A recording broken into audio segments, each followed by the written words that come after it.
Le coefficient d'élasticité de la demande au prix mesure la sensibilité de la demande des consommateurs aux variations du prix du produit, c'est-à-dire la variation des quantités demandées provoquée par la variation du prix, soit la hausse, soit la baisse. Comme les quantités demandées évoluent normalement en fonction inverse des prix, ce coefficient, qui est donc un rapport de 2 pourcentages, est en général négatif. Si vous connaissez la valeur du coefficient d'élasticité et le pourcentage de variation des prix, vous en déduisez naturellement la variation des quantités demandées. On va utiliser ce coefficient dans un premier contexte, un contexte de forte sensibilité de la demande des consommateurs aux variations du prix du produit. Ce serait par exemple le cas des voyages touristiques. Donc dans ce cas d'une forte sensibilité de la demande des consommations aux variations du prix, le coefficient d'élasticité prix de la demande va être inférieur à -1.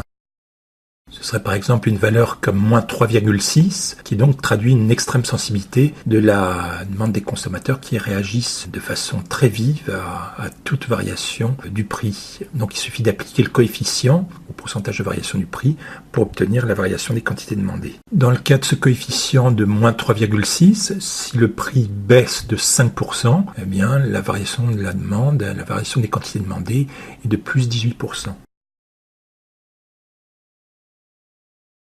Dans un deuxième contexte, on envisagerait donc une faible sensibilité de la demande des consommateurs aux variations de prix du produit. Donc ça serait le cas de l'essence, par exemple. Donc dans ce cas, le coefficient d'élasticité est compris entre -1 et 0.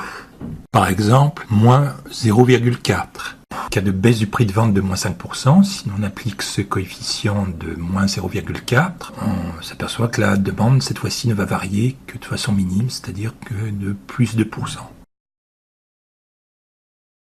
Les autres valeurs du coefficient d'élasticité prix que vous pouvez rencontrer dans les manuels renvoient à des cas plus particuliers.